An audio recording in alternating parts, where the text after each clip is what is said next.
the big question in relation to this piece, like a lot of people into indie, it's either like independent music or like individual or whatever. A lot of people have attached a lot of meanings to it. What does indie mean to you guys? Music. I don't know. I think for me, it's kind of like because we're all kind of like we all jam outside the band, and the kind of regular stuff we do is just kind of go off to pubs or come here or go off to places, and it's kind of just writing music about that and kind of like all the problems that we all have to go through. Yeah, no, mine's pretty much writing mine about my relationships or former relationships or when some or other people's relationships crack, or when people have done things. It's like pretty much moments that I feel like should be put down and recorded in the annals of history and time. Nah, pretty much like, I don't know. I mean, for me, indie's like a flexible genre. We could do whatever we want, so that's why I think we chose indie. Even though I don't even know if we're like indie because that's what we play, but then we're really not. Indie shows us, man. It's kind of like a fusion between indie and rock, kind of. And alt. Yeah. Yeah, we're like an alternative indie band. Alternative indie rock. How interesting that sounds. Yeah. Cool. So, like Dylan was mentioning stuff about like going out and you know writing about it and so forth. What are like your favorite indie places to go? Like your favorite pubs? There's not really indie places because they're like unbearably indie. Pretentious. Yeah. But I'd say for jam places like Traff sometimes, Blackheath, Hobgoblin is a good pub to go for indie stuff. Yeah. And then weird places are like Bird's Nest for the weird people. I mean, if you wanted indie places, you'd go like up to Hoxton or Shoreditch or Brick Lane. But where do you guys go? Bird's Nest. Wherever it's at. Whatever's at. Yeah, whatever is the most fun option for the weekend is where we're at usually. Cool. Or with our missuses or with our right hands if we're. There's a cup of tea, like a half full cup of tea and a lighter next to each other in the toilet. Is that? Can I get up? So, another question like related to that, like especially in the cases of Dylan and Felix, like you're quite fashionable, I would say. Where do you I'd guys say shop? Matt's fashionable as well, actually. Look at Matt's. Look at that shirt. Very nice. £70. He's got the Maverick gypsy style. Are you joking? Oh no, you missed out on my £4 cardigan. Damn. Yeah, no, he's got really. I'll put on my cardigan. No, we're not that bad. We'll hold it up in front of the camera later to do it. Look, I'm cool. Look, grandma couldn't. I buy stuff from charity shops. We buy stuff from charity shop. But yeah. So when do you shop then? I shop at charity shops and TK Maxx. Wherever you can see. Really? I don't have the patience to TK Maxx. And on a special occasion where Sean jacks me stuff from American Apple places. Wherever can we find us? Yeah. I don't know. Uniqlo. I go wherever. If I find something I like, I'll quest for it because I have to find like the best thing for me. Yeah, we are. Really skinny jeans. I don't know because these two have got really long legs. They're allowed to bust low and wear half. I've got skinnier legs slightly than most skinny girls jeans. though. That's the problem. Yeah, I know. What about me? Look at them. They're like pegs. Look up. Propping up a beanbag. Oh my god. Yeah, no, I've got the same trousers as Felix, and they're more or less baggy on me. Yeah. It's okay, man. But yeah, we shop Getting over it. there's nowhere in particular. It's just wherever we find stuff we like, we shop. Yeah. I mean, obviously there's the usual. Everyone shops at Top Man once, Yeah, I'll buy buy stuff from Top Man. apart from Dylan. But You will. He's an alien, and he will. I'm Irish. I'm not wearing anything from Top Man today. That's what I just said. I'm proud of myself. What, an alien?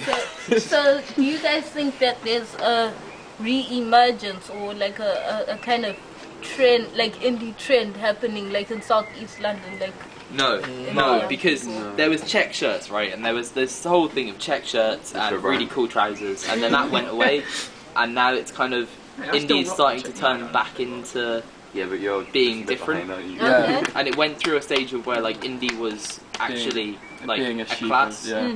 and now indie's actually turning back into like Yeah. being different and being different. individual. Because I mean, look at the XX. They're kind of like they count as indie, but they wear like Yeah, same as Razorlight. yeah. Yeah. But, don't even go to Razorlight.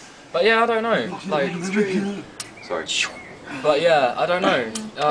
We don't really think of indie much when we're in our everyday today. We just do what we do, and then if we somehow end up happening to be labelled as indie, that's probably just because of how we are. I mean, we're all kind of like... Our minds are a sponge. No, we all just play because everyone listens to different things. We all just play what we think will sound good, which will sound, because everything sounds like that. But psychologically, you always play stuff which will sound like that because you think it sounds good. Yeah. So, straight from Matt's dad.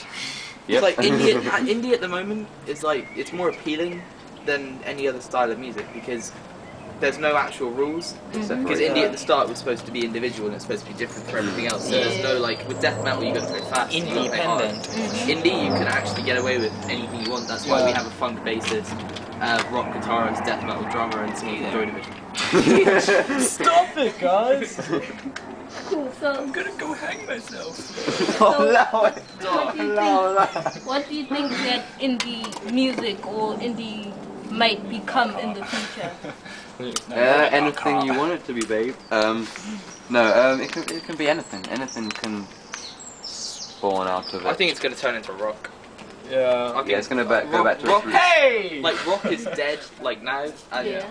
Because like Kinks and the original kind of rock guys, Mm-hmm. there's no bands like that anymore. Yeah. I think indie will turn into like the indie bands of our generation, like not Arctic Monkeys or Maccabees, like the ones of our age, will go on to be like the real kind I mean, yeah, like the best indie bands are bands that appeal to girls and guys. I mean, think about it.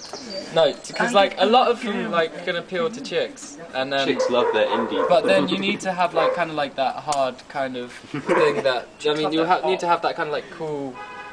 Don't know. It's kind of more masculine kind of punch to it. You know, like I don't know. It's like mixing Maccabees with Queens of the Stone Age gets you a really good band. and a strange baby. And a strange baby. But you know. Cool. So what's in the future for the Rivieras? Well, recording in Ireland. That's we're gonna record in Ireland. a backdoor festival. Yeah. Wow. A backdoor festival. And Oh my god, it's actually Ellie. yeah. Oh my. Okay. Cool. So like let's say, because obviously I'm gonna be writing this piece for Live magazine, and a lot of live readers are like strictly grime. They don't listen to anything else. What would you say to someone like that to convince them to listen to either your band or like? I'd say Firstly, I'd slap him in the face. No. the way we got the sound that we have now is because I listen to hip hop. I like grime. He listens to Everything. crap. Fudge you. No. No, like we listen to everything. Like I know loads of people say that, but we really do. Yeah. And I think that someone who strictly listens to grime would be able to understand that we have influences from grime, and we have influences from everywhere. So I mean, they might find something else. I think people who listen to, I mean, I know like your readers listen to grime, but just people who generally listen to one sort of type of music kind of limit themselves. I mean, if they want to be like musicians or create music or anything, the best producers are producers that, and artists are people who can take what they need from other genres and then turn it into their own thing. And I think that's what we kind of like try and do. We just pillage whatever we want. Like take Jay-Z. Whoever. Jay-Z's like hip hop and stuff, but he has this guy called Tony Royster Jr. running for him. The gypsies. And he started out as like a kind of rock jazz kind of drummer, and he branched out, and look where it got him. Yeah, I mean, it's all about being diverse, really. I mean, if you're like a one-trick pony, then you know it's just not that impressive after a while. It dulls down.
Woo!